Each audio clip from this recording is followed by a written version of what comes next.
One of the most important factors to understand when shopping for a vehicle is cost. Expenses associated with a car are typically one of the largest items in a person's monthly budget, so it is important to carefully calculate what you can really afford. Most people cannot afford to buy a car up front, so financing is very common.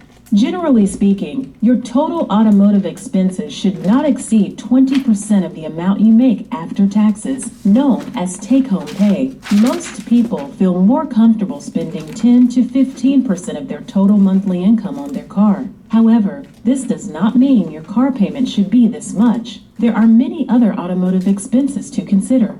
One major cost you should be aware of is insurance. Your insurance rate will depend on your age, gender, location, and driving record, as well as the type of car you drive. In addition, you must think about how much coverage you will need. Liability coverage pays for any damage you inflict on other drivers in an accident, and it is required in most states. If you are financing your car, you will likely need collision coverage as well, which pays for the cost of damage to your vehicle when you have an accident. In addition, you should consider comprehensive coverage, which pays for damage caused by incidents such as weather, fire, and theft.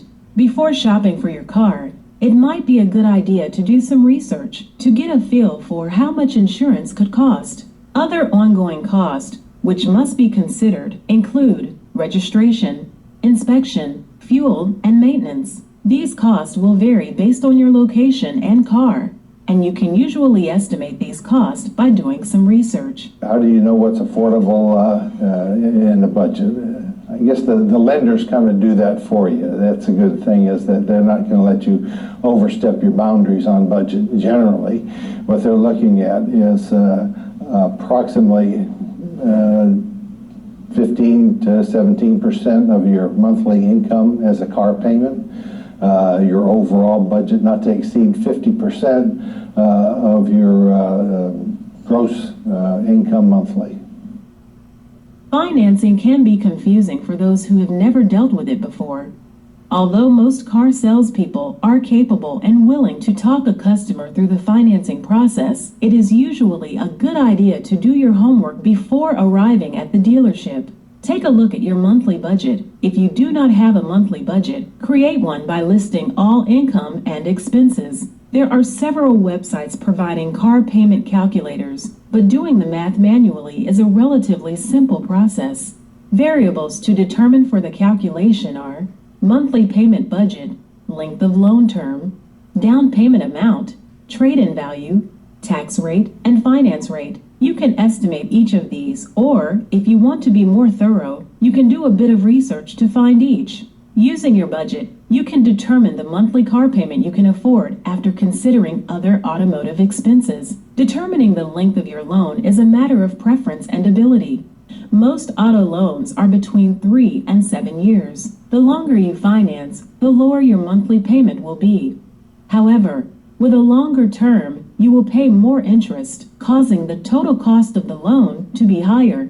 You may want to calculate your car budget for multiple loan terms to compare the differences and determine what is best for you. Knowing how much you have to put down on the purchase is straightforward. The average car down payment is about 12% of the cost of the vehicle, but most recommend putting down 20%. This is another variable you can adjust and recalculate for to help decide what is best for you.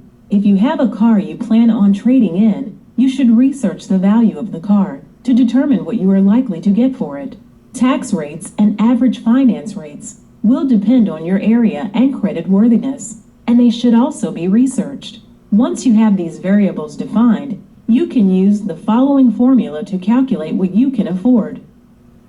Multiply your monthly payment by the number of months in your loan term. Add this to your down payment amount, and add your trade-in value also. This is the total amount you can spend. We'll refer to this amount as Y to simplify the rest of the calculation. Next, you should add your tax and finance rates together and multiply the resulting rate by Y to find out how much you will be charged for taxes and financing. Then, subtract this amount from Y to get your final budget. Let's go through the process with some example numbers to make it clearer. Say you can afford $300 monthly payments and a $2,000 down payment. You decide to finance for 5 years, which is 60 months. You do not have a trade-in. This makes your total amount to spend $20,000. If your tax rate is 8% or 0.08 and your finance rate is 6% or 0.06, total charges are 14% or 0.14.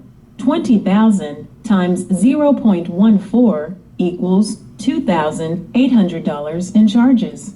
Subtract that from the $20,000 you have to spend, and you discover you should look for cars costing approximately $17,200. This formula can be helpful when trying to estimate what you can afford, but it is important not to rely on it too much. It isn't totally accurate because you will not pay finance charges on your down payment or trade-in, and you will likely incur extra fees, but it is a good place to start. You should be sure to talk to your lender and salesperson about every detail of the purchase. You would rather be conservative than risk buying a car you cannot afford. I think it's really important that people determine their budget before they go out and look at a vehicle. They have to determine how much they're going to pay, and it's going to determine what they can look at. Now you've determined your car payment, what you can pay. So then you go into your underwriting. Can I get a loan? So what a lot of people do is go out and go to their local bank and get approved. They say, okay, I'm approved for a vehicle. I have the credit credentials that I can go out and just pick a vehicle.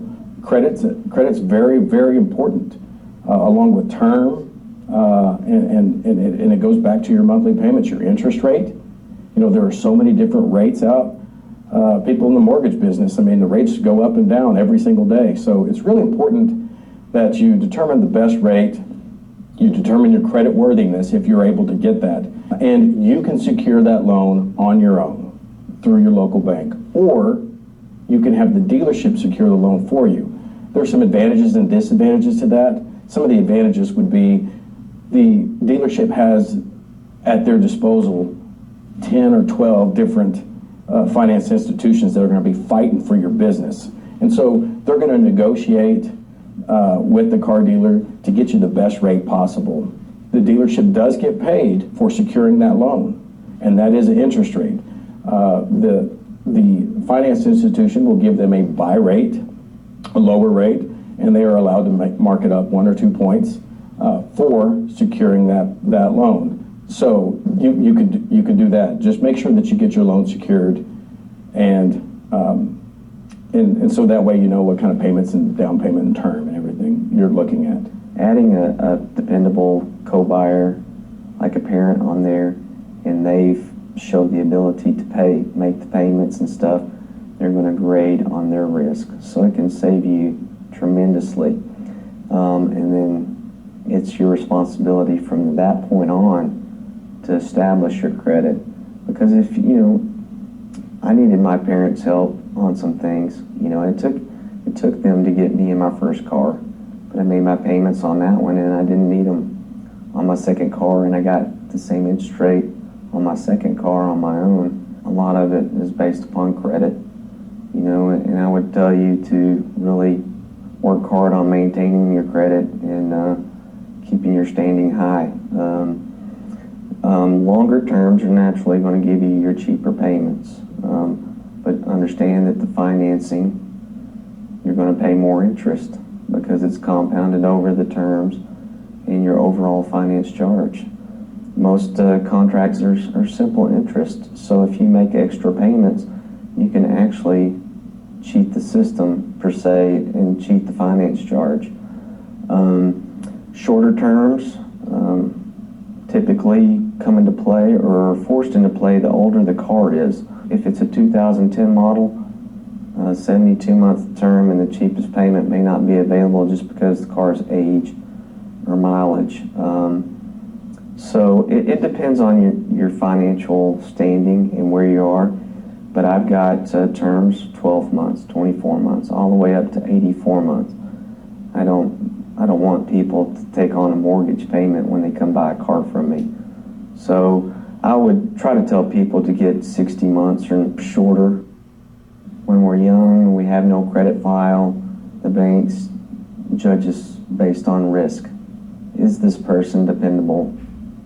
Can he make the payments? Can she make the payments?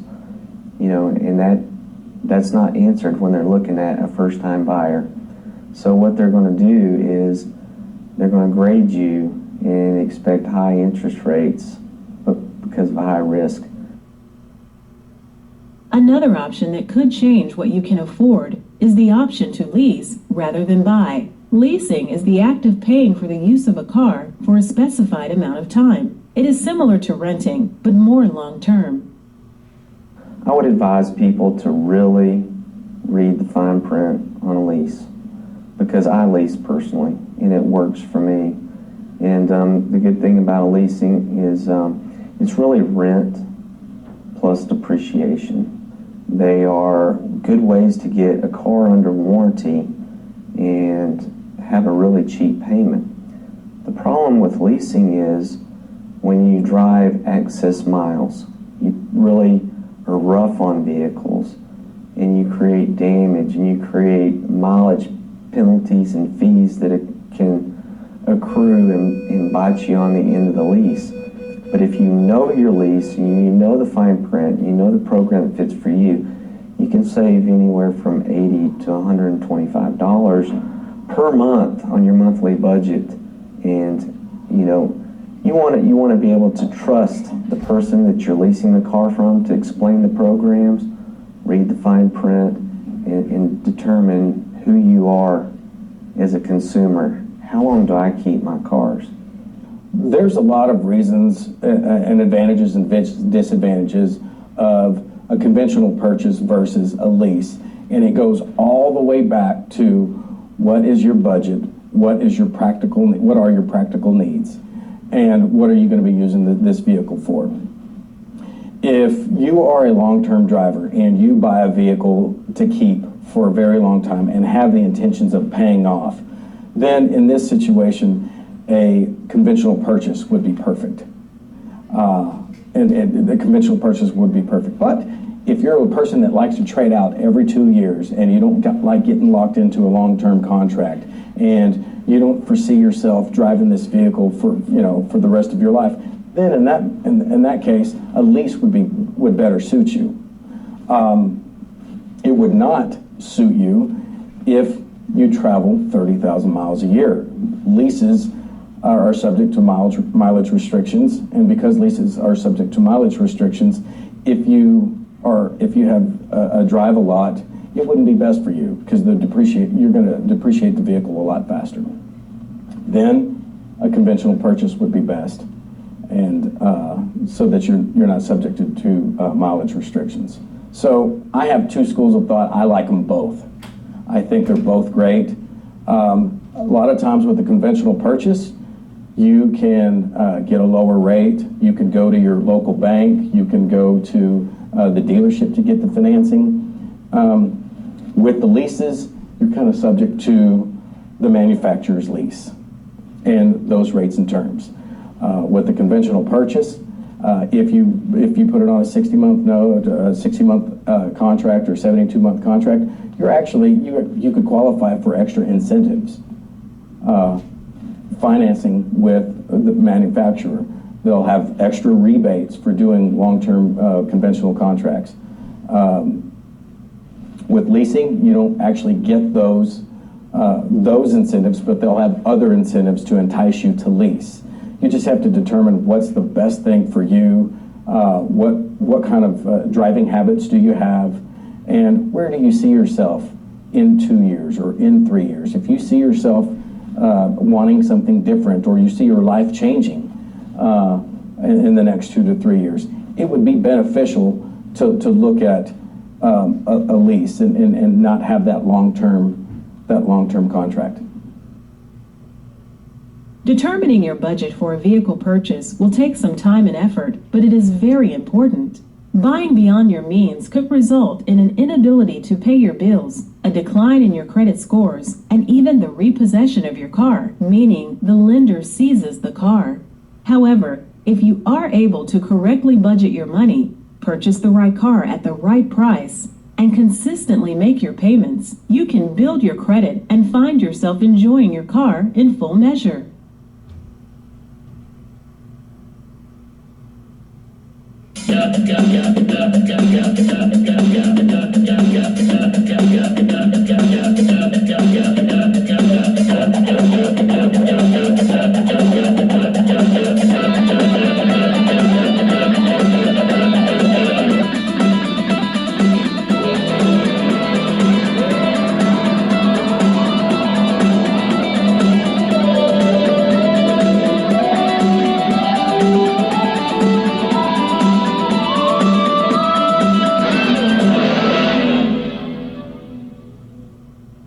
After you know what you need and what you can afford, you are ready to start trying to find your new vehicle. In the past, car shoppers had to visit dealerships to find out what vehicles were available. But now, the internet is where most shoppers begin their search. Websites such as Edmunds.com, CarMax, and Autotrader.com allow shoppers to search by car type, price range, and location. Many even have advanced search features allowing you to filter your search according to specific needs. In addition to shopping around, you should research the value or invoice price of all cars you are interested in, so you do not end up overpaying. For a used car, the value is more important because it takes into account the current condition of the car. Kelley Blue Book is the most well-known vehicle valuation company, and you can search car values on its website, kbb.com. Edmunds.com also offers a valuation service, which gives you a true